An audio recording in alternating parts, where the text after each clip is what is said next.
Seu cérebro está sangrando. É o que eu ouço da minha médica na sala de ressonância, com os olhos cheios de lágrimas. Você está tendo um derrame.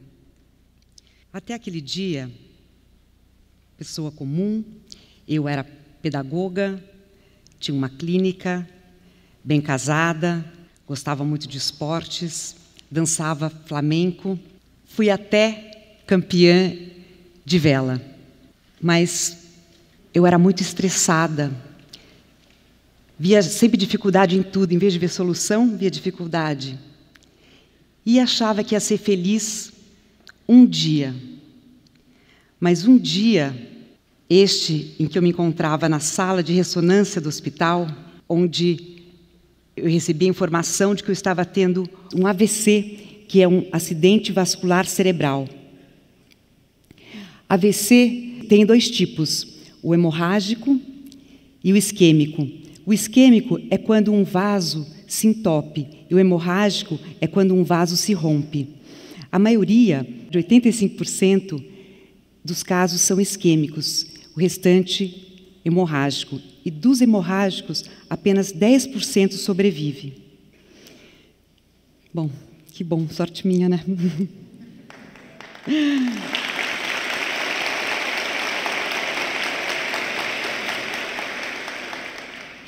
Entre o dilema de escolher se era para eu ser operada ou não, porque se eu operasse, a chance de óbito, de morte, seria grande. E se eu não operasse, a chance de eu ter muitas sequelas também seria grande. A gente tem sempre escolhas na vida, mas que bom que, neste momento, este não era a minha escolha, que eu não tinha condições, mas da minha família, do meu marido. E a escolha foi operar. Quando eu fui para o quarto, eram muitas as sequelas e eu não era mais eu. Vocês imaginam vocês acordarem um dia e tudo aquilo que vocês reconheciam de vocês, tudo aquilo que vocês se percebiam, entendiam, não estava mais lá. Eu costumo dizer que todos nós somos um quebra-cabeças. E o meu, naquele momento, estava além de embaralhado, tinham peças que estavam faltando. Na prática, eu fiquei com o meu lado direito paralisado, eu desaprendi a falar, eu já era especialista em distúrbio de leitura e escrita e eu não sabia mais ler e escrever. Eu tinha perdido boa parte da minha memória. Eu já era casada com meu marido há 10 anos e eu não lembrava mais quem era ele. Imaginem como eu fiquei. Minhas energias, minha identidade, minha vida tinha sumido. Segundo dados da Organização Mundial de Saúde, AVC é a doença que mais mata no nosso país. AVC está em segundo lugar em morte no mundo. E no Brasil, é o primeiro em deixar as pessoas fora da vida, fora do trabalho. A cada 6 pessoas, uma teve ou vai ter AVC ao longo da vida, se a gente não mudar o nosso jeito de viver. Porque o AVC, a sua grande maioria, pode ser evitado.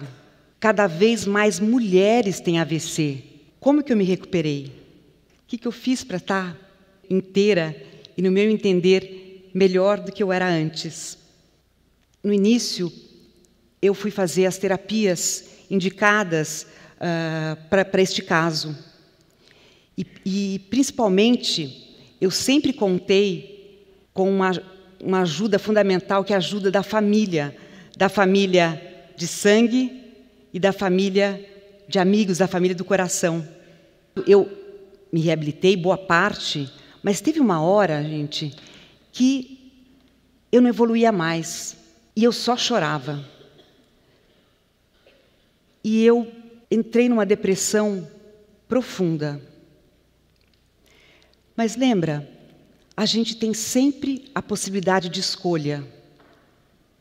E eu podia ter escolhido ficar naquela depressão, naquela situação onde eu achava que eu nada mais podia, já que eu nem me reconhecia, já que eu não ia conseguir voltar a ser aquela Adriana de antes. E eu fui atrás daquilo que me emocionava. A palavra emoção vem do latim emotion, que e significa para fora, e motio significa movimento. Então, emoção, se movimentar para fora, esse movimento. Então, a gente, por mais que a gente ache que a gente está parada, a gente está em movimento, só que a gente precisa entrar em contato com isso. E a emoção me ajudou a me curar. Eu decidi fazer aula de palhaço. Eu fui fazer essa aula porque eu precisava de rir de mim mesma. Eu precisava rir daquela Adriana que eu não reconhecia, daquela pessoa que eu não queria ser, mas estava sendo, porque eu queria recorrer àquele passado, mas aquele meu presente era o meu presente.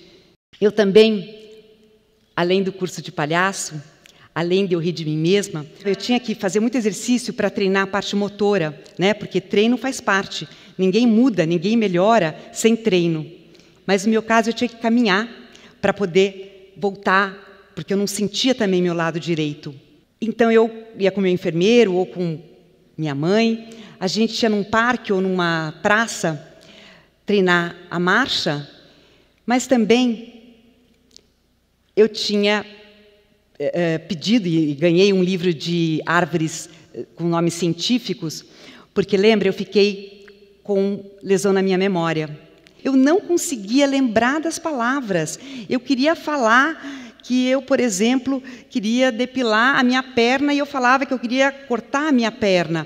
E eu, nesse trabalho, nesse exercício de caminhar e de aprender o nome científico das árvores, quando eu queria lembrar de um nome, por exemplo, como o ipê, como uma bananeira, que não vinha.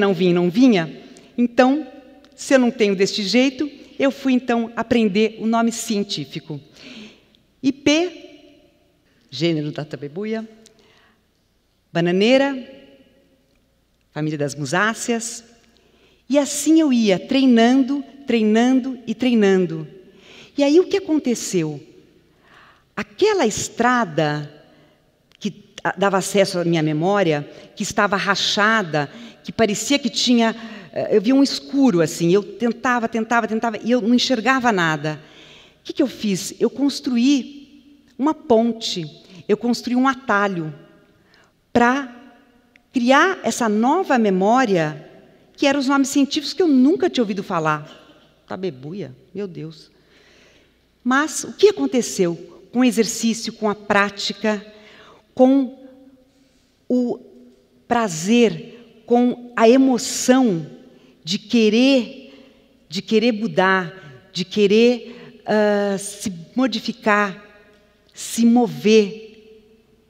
Eu fiz a ponte entre as palavras novas que eu estava aprendendo com as antigas. E, de repente, parecia de novo mágica, mas a gente sabe que nada é mágica. As palavras começaram a voltar. Porque, a uma certa altura, me incomodava muito o meu jeito de andar. E aí que eu fui buscar um novo desafio. E eu fui procurar a passista de uma escola de samba. E falei, você topa o desafio? Ensinar uma pessoa que tem esse andar a sambar? E ela, bora lá, né? E aí, eu aprendi...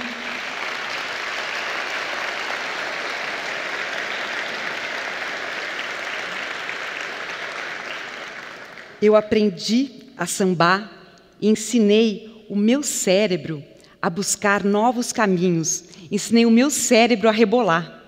Porque o nosso cérebro é plástico. Plasticidade cerebral é uma faculdade que todo cérebro tem. O meu, o seu, do seu avô, do seu filho.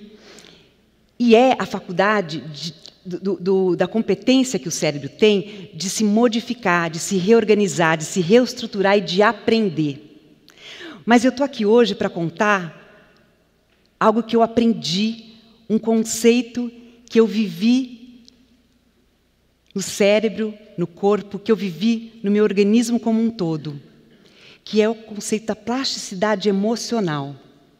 Plasticidade emocional é você, por meio das suas emoções, daquilo que te toca, poder mudar.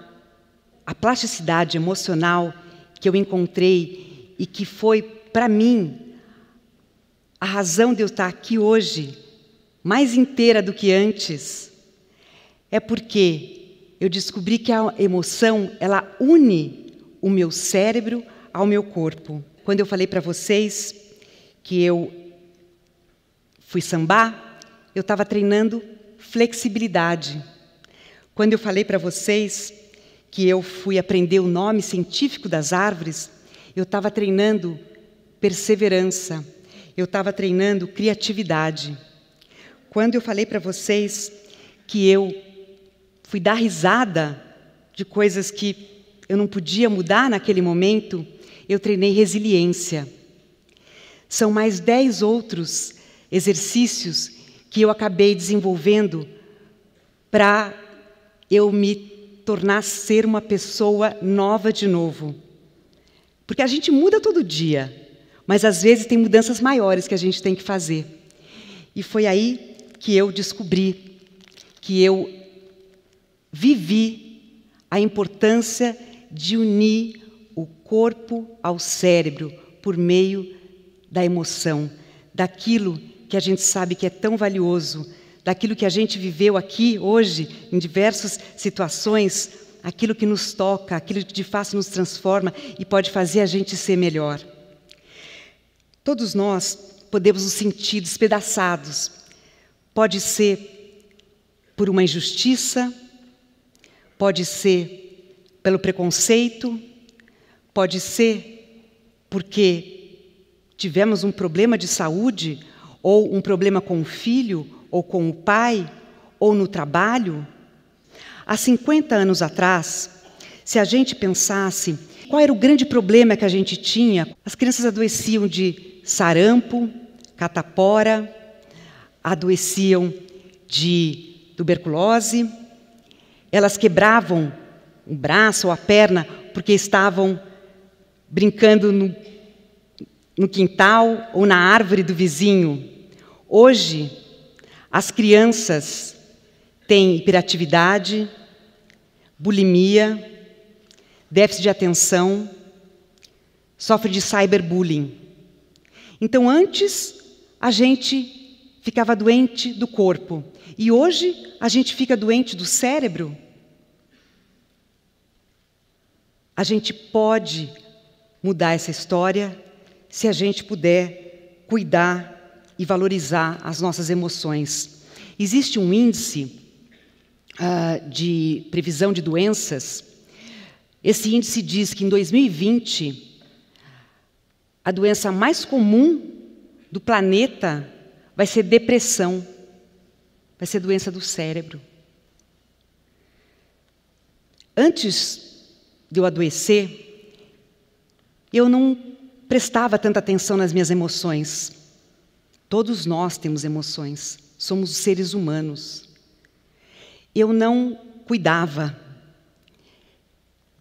Eu não sabia que cuidar das emoções era tão importante para a nossa saúde do corpo, do cérebro, enfim, para a nossa saúde integral.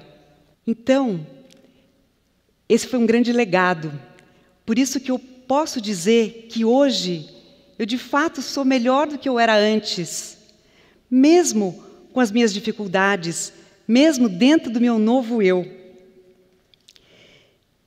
Então eu convido cada um de vocês a ensinarem suas crianças, essas que estão aí também para nascer, e as crianças que estão dentro de nós, dentro dos adultos também, que a gente ensine a valorizar as emoções, a cuidar das emoções, a aprender sobre elas, porque emoção é o que faz a vida ter cor, é o que faz a vida ter colorido.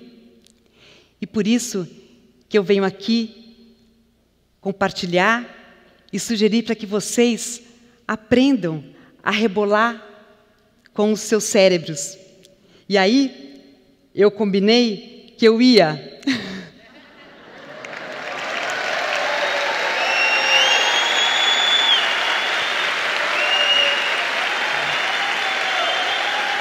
Fiz, hein?